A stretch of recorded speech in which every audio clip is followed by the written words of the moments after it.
So it's been a few months now since you won the title. So what's changed? Everything that's important, nothing. You know, like all my friends and family are the same, and more. I think more possible distractions and more just people to talk to. But really, you know, the media obligations hasn't been like overbearing or anything like that, because I think I've had a pretty decent media plate to, you know, too. So I don't know. It's just been gradually, you know, getting better, and I think that's expected. So it's not like totally a shock or anything. You have more people coming up to you now, like recognizing you, and yeah, that has been noticeable, and you know, just with each fight, and that's why I say, you know, it hasn't been totally a shock, because with each fight, it's always been just a little bit more recognition, a little bit more people, a little bit more each time. Even after like some of my losses, it's just always been gradually, you know, the next level. It wasn't 0 to 60 overnight. No, I would say this though. When I went to the UFC in St. Louis, the crowd there was extremely excited, and I think that was a lot of that energy. It had to do with maybe me. I was not out in the open that much, and that was kind of my first like coming back, and you know, ever since winning the belt. So it's not like really you were one that was like being seen somewhere. Yeah, I definitely pretty quiet person. Keep to yourself a lot. That's true. Yeah, I realized that I don't gotta like realizing certain things that I don't really have to do, that, you know, maybe some people think that they gotta do, like just off of like, okay, I gotta be out, you know, at the club or something like that. You don't gotta do all that, you know, if you don't want to, because that's not your style. So I just realized that like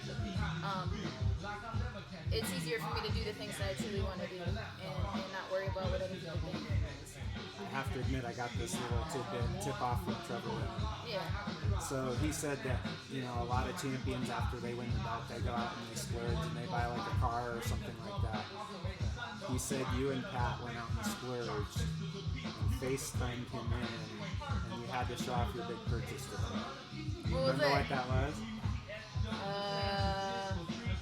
I don't remember. So Trevor said that you and Pat FaceTimed him and said, we went out and we bought something, because he was like, oh no. And you turned the camera around in your room, and he was like, what are you guys showing me? And you said, curtains. Oh, yeah. I know, yeah. Yeah. We haven't, nothing's really changed in that aspect, you know, because it's never, I don't know. We're spending money, but we always spend money on reinvesting in ourselves, you know, reinvesting in the future. We don't really care about having the fanciest clothes or the fanciest cars. We have a minivan that we've had, you know, for many years now, and it's great, and we love going on road trips and things like that. We like spending our money on quality experiences, and you know, being able to have our freedom and being able to do whatever we want to do. We spend a lot of money on food. Well, and I think that kind of flows into the way you were after you won your fight.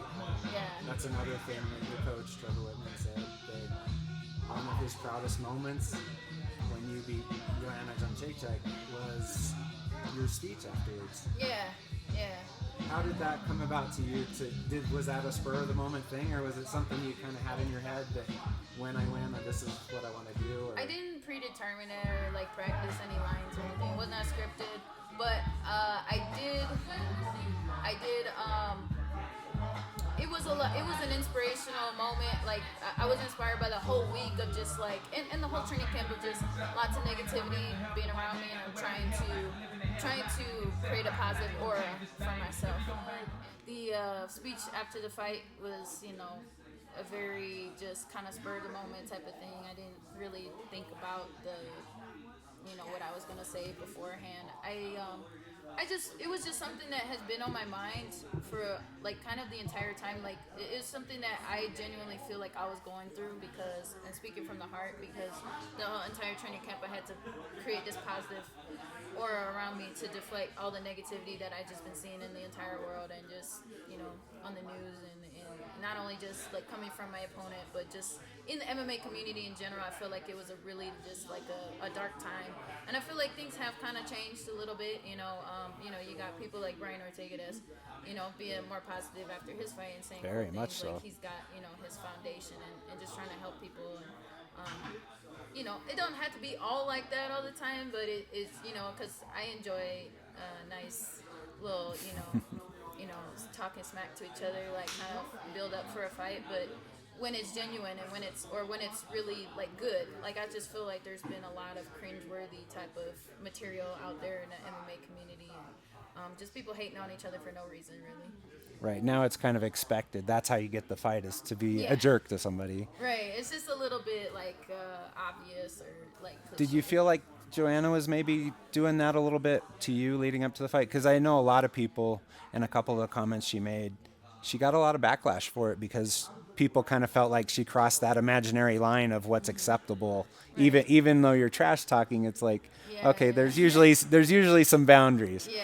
But did you feel like she crossed some boundaries there, and what was? I think had I fired back, I don't think people would have paid 2 cents to it, because that's what she always does, and then always the girls end up trying to fire back and trying to and that's what she does, So I think, but this time with my kind of like, I don't know, Buddhist mentality or whatever, it really it kind of just made her look bad, because I wasn't trying to fight fire with fire. Like, I really don't have no animosity towards her. Like, yeah, do I want to, like, does my ego want to make sure that, to prove to everybody and to myself that I'm the best in the world?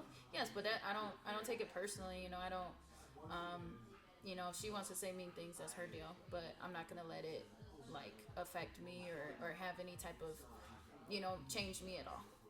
Did you kind of go into yourself a little bit when she started going on down that road, when she started trash talking? The weigh-ins, for one, was one that everybody saw, Did you just kind of close it off in your own mind? I know you would recite things to yourself sometimes, and yeah, I would recite things to myself, but it wasn't that difficult, just because I expected that from her. I knew that the more I wasn't going to give her reaction, the more she was the more intense she would become. Just like it was very expected. Did you feel like you kind of flipped the script on her a little bit? Maybe that, by you not reacting, that maybe got to her a little bit? Yeah, probably. I think so. Just by the fact of everything that we predicted was going to happen did. And so,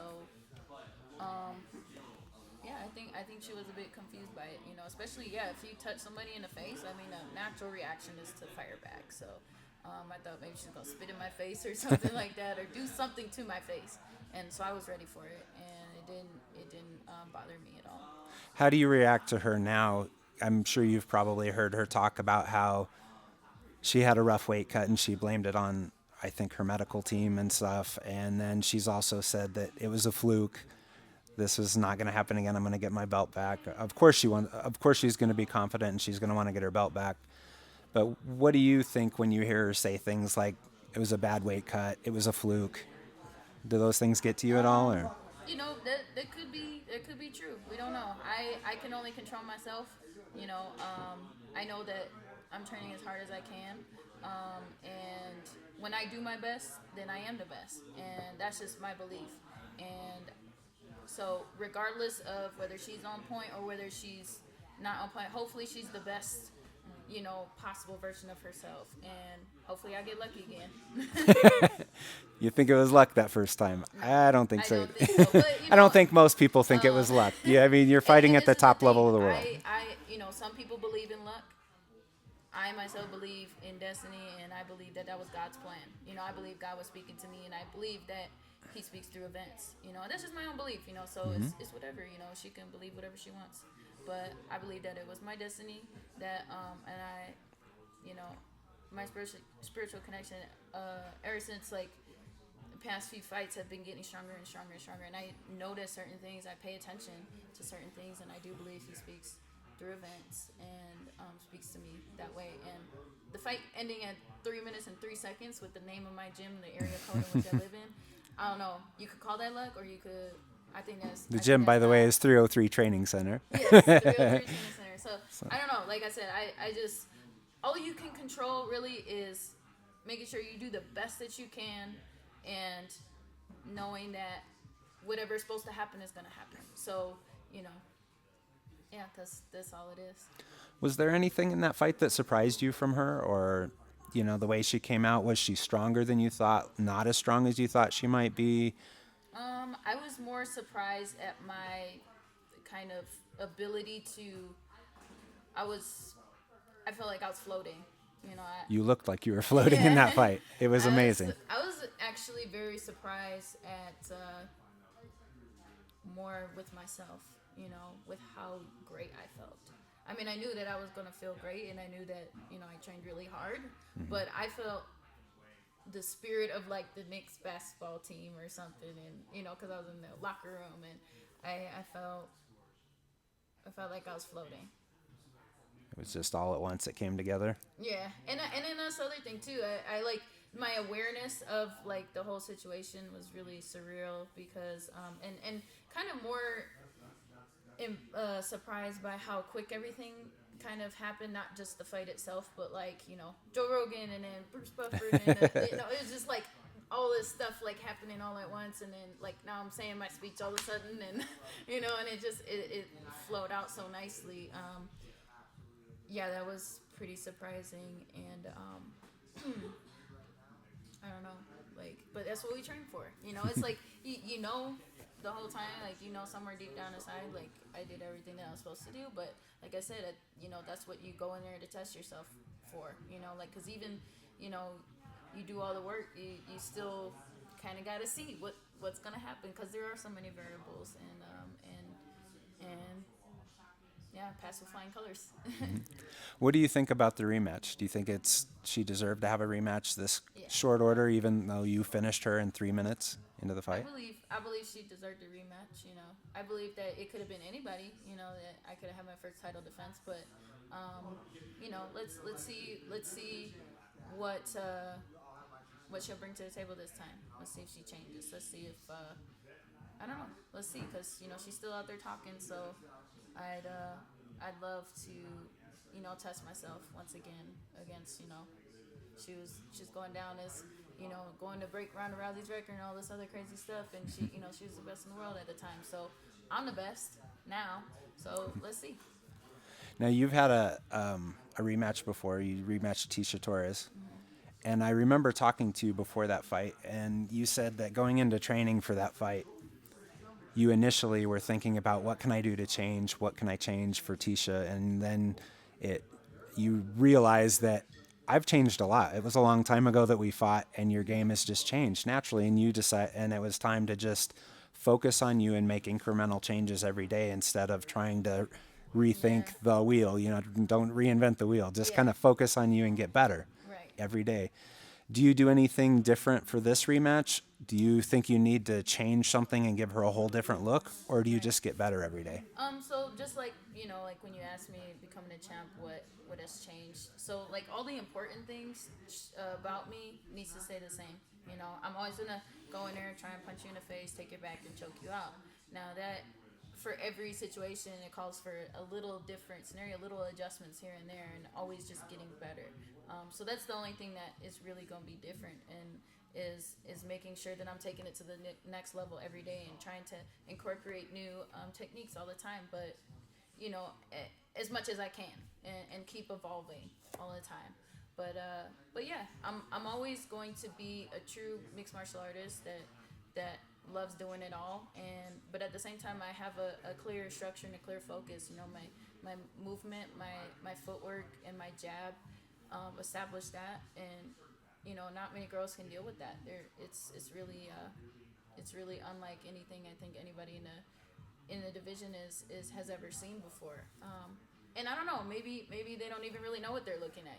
Maybe it takes coming into the cage with me and experiencing it firsthand. But yeah, so just getting better, punch him in the face, take her back, choke him out.